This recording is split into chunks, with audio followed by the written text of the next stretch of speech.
अस्सलामु अलैकुम वरहमतुल्लाहि वबरकातुहू। बेशक अल्लाह रब्बुल इज़्ज़त के हर हुक्म में बनी नौ इंसान के लिए दुनियावी और दीनी कसीर फ़ायदे हैं। जिस तरह हर हुक्म में है, इसी तरह कुर्बानी में भी अल्लाह रब्बुल इज़्ज़त ने फ़ज़ाइल और सवाब के साथ साथ बहुत सारे दुनियावी फ़वाइद भी रखे हुए हैं। वो दुनियावी फ़वाइद क्या हैं, उसमें से चंद आपको हम शुमार कराते हैं। फ़ायदा नंबर एक, जिसके तहत कई फ़ायदे आते हैं। फ़ायदा नंबर एक के तहत कई फ़ायदे हैं। पहला फ़ायदा कि इससे रोज़गार फ़राहम होता है लोगों को। ये पहला फ़ायदा है, ये मेजर फ़ायदा है। इसके माइनर फ़ायदे क्या हैं, किन किन लोगों को अब ये देखें जो है रोज़गार फ़राहम होता है। सबसे पहले वो लोग जो जानवरों को पालते हैं, तो पालने वाले जानवरों को जो होते हैं उनको जानवर का पालन करने पर उनको पालन करने का रोज़गार मिलता है। उसके बाद उनको चारा बेचने वाले जो चारा बेचते हैं जानवरों का, तो उनको रोज़गार मैसर आता है कि वो जानवरों का चारा बेचते हैं।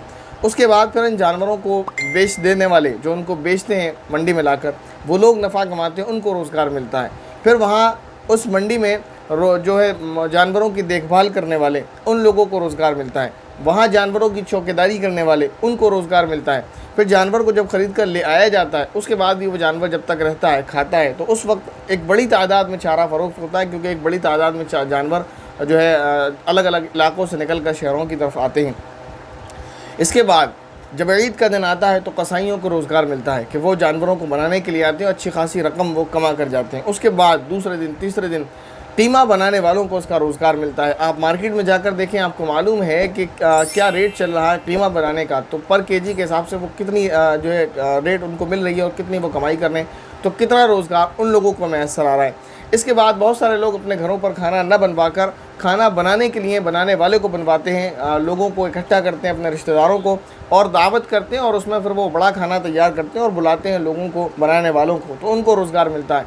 बाज़ लोग घर पर नहीं बनाते तो होटल में ले जाकर बनवा कर लाते हैं मुख्तलिफ़ किस्म की डिश, उन लोगों को रोज़गार मिलता है। तो आप ये छोटी सी निगाह दौड़ाएँ, उस जानवर के पलने से लेकर उस जानवर के बिक जाने तक कितने सारे लोगों को रोज़गार मैसर आता है और उससे कितना बड़ा फ़ायदा होता है। नंबर दो, गोश्त की फ़राहमी, यानी गोश्त लोगों को मैसर आता है।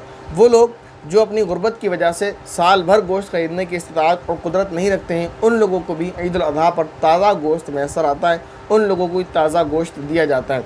और बहुत सारे लोग जब जानवर बन रहा होता है तो दरवाज़ों पर आकर खड़े हो जाते हैं, जो ज़रूरतमंद होते हैं उनको गोश्त दिया जाता है। और बहुत सारे वो सफ़ेद पोश जो मांगते नहीं हैं लेकिन ज़रूरतमंद हैं, जो लोगों की निकाह में, तो उन लोगों तक भी ताज़ा गोश्त पहुँचाया जाता है। खुलासा ये कि वो लोग जिन लोगों को ताज़ा गोश्त ख़रीदने की, बल्कि गोश्त ख़रीदने की इस्तिताअत और हैसियत ही नहीं है, उन लोगों को भी ताज़ा गोश्त मिल जाता है। और जिन लोगों को ख़रीदने की इस्तिताअत और हैसियत है तो उनको साल भर अगरचे ताज़ा गोश्त नहीं मिलता, इसलिए कि जानवर कभी ज़िबा हुआ होता है, फिर दूसरे दिन मार्केट में आता है, क्योंकि स्लाटर हाउस में बहुत जगह ज़िबा होता है।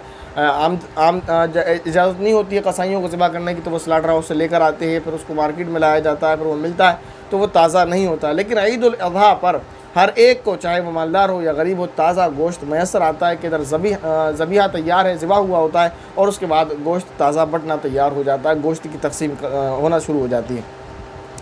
नंबर तीन, आपस में भाईचारगी और उख़ुवत और मोहब्बत पैदा होती है। वो इस तरीके से कि बहुत सारे लोग मिलकर एक बड़ा जानवर इकट्ठा करते हैं, बहुत सारे यानी 7 लोग, 6 लोग, 5 लोग, या बाज़ इलाक़ों में 2-2, 3-3 बड़े बड़े जानवर लेकर आते हैं, सब लोग इकट्ठे मिलकर करते हैं। तो वो सारे लोग मार्केट जाते हैं, सारे नहीं मतलब चंद लोग मार्केट जाते हैं, फिर वो जानवर ख़रीद कर लाते हैं, फिर सारे लोग उन जानवरों की देखभाल करते हैं और उनका खाने पीने का ख्याल रखते हैं। फिर आखिर तक उस जानवर के तैयार हो जाने तक, बन जाने तक सारे लोग लगे रहते हैं और सारे लोग मोहब्बत के साथ बांट रहे होते हैं। फिर एक दूसरे को हदिया भी करते हैं, फिर एक दूसरे को अपने घर दावत भी करते हैं, इनवाइट करते हैं, उनको बुलाते हैं और अपने हिस्से का गोश्त उसको खिलाते हैं। हर एक बुला रहा होता है।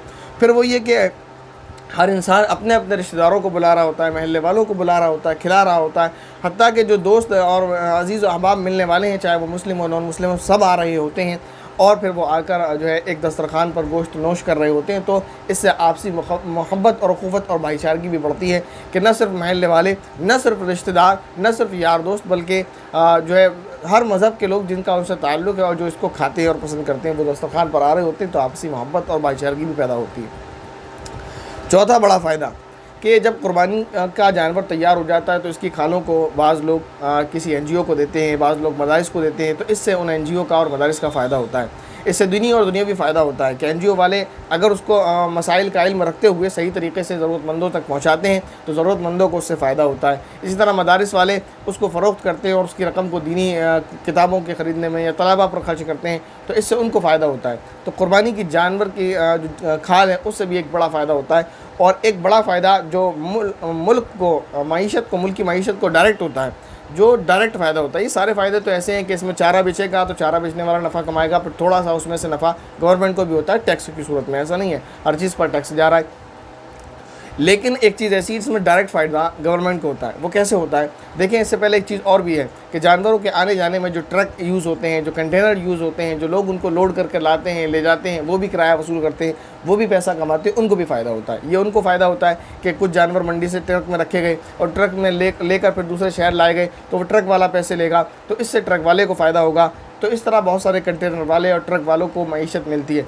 लेकिन इसका डायरेक्ट फ़ायदा गवर्नमेंट को कैसे होता है? वो इस तरीके से होता है जब वो कंटेनर निकल कर जा रहे होते हैं टोल टैक्स पर से, तो वहाँ वो टैक्स देकर जा रहे होते हैं जिसका डायरेक्ट फ़ायदा गवर्नमेंट को होता है। जब आप बकरा ख़रीद रहे होते हैं तो उसकी स्लिप बनती है, उसमें जो है डायरेक्ट फ़ायदा गवर्नमेंट को होता है कि वहाँ जो जानवर बेचने वाला वो तो कमाता ही है, लेकिन उस पर कुछ चार्ज अलग से गवर्नमेंट की तरफ से होता है क्योंकि वो जो मंडी होती है वहाँ उसका टैक्स लगता है और फिर वो जो मंडी होती है उसका किराया गवर्नमेंट को जाता है। तो बहुत सारी चीज़ें इससे गवर्नमेंट का डायरेक्ट फ़ायदा होता है। इसके बाद ये वो जो खाल होती है जो या तो NGOs के ज़रिए या मदारिस के ज़रिए फ़रोख्त की जाती है, वो जब खाल फ़रोख्त होती है तो उसको खाल को जो बनाने वाले हैं, जो उसका इस्तेमाल करने वाले हैं, उससे बैग्स बनाए जा रहे हैं या जैकेट्स बनाई जा रही हैं, जूते बनाए जा रहे हैं, फिर वो अपने मुल्क में बेचे जा रहे हैं, उससे भी फ़ायदा होता है, उससे एक कारोबार बढ़ता है। फिर ये कि वो दूसरे मुल्क में भेजे जा रहे हैं तो वहाँ से इम्पोर्ट और एक्सपोर्ट का काम चालू होता है, तो इससे एक बड़ा फ़ायदा होता है। तो खुलासा ये चंद फ़ायदे आपको बता दिए कि ये चंद फ़ायदे हैं जो बहुत हैं, बाकी और भी हैं जो आप लोगों की निगाह में हो सकते हैं, मेरी निगाह में नहीं है। तो बहुत सारे फ़ायदे हैं कुर्बानी पर।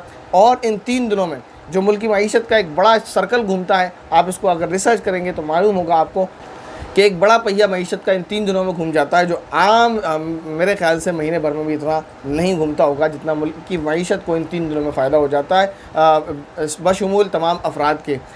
मुल्क को भी, मुल्क की मईशत को भी, तमाम अफराद को भी वो फ़ायदा जो 3 दिन के अंदर हो जाता है वो पूरे महीने में भी शायद आम दिनों में नहीं हुआ करता होगा। तो लिहाजा आप परेशान न हो, लोगों की कही सुनी बातों में ना आए। आप ईद उल अज़हा पर दिल खोल कर अल्लाह की रज़ा और खुशी की खातिर कुर्बानी करें, दिखावा बिल्कुल ना करें, ज़रूरतमंदों का ख्याल करें, किसी की दिलचकनी दिल आज़ारी मकसूद ना हो, दिखावा मकसूद ना हो, अल्लाह की रज़ा की खातिर दिल खोल कर आप कुर्बानी करें। अल्लाह रब्बुल इज़्ज़त से दुआ है कि अल्लाह रब्बुल इज़्ज़त मेरे और आपके तमाम ही मुसलमानों के नेक अमाल को कबूल फरमाए। तक़ब्बल अल्लाहु मिन्ना व मिनकुम सालिहल अमाल। क्योंकि आज ईद का दिन है।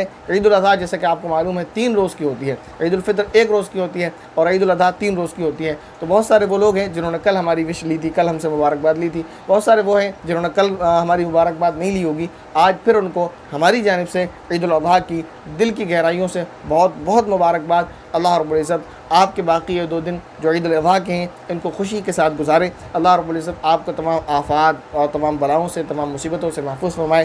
अल्लाह ताला आपके घरों में खुशियाँ जो है पैदा फरमाए, आपके घर खुश रहें, अल्लाह ताला आपके बच्चों को खुश रखें। और दुआ की दरख्वास्त है अपने लिए और तमाम मुसलमानों के लिए, आप तमाम मुसलमान भाइयों और बहनों से। अस्सलामु अलैकुम व रहमतुल्लाहि व बरकातुहू।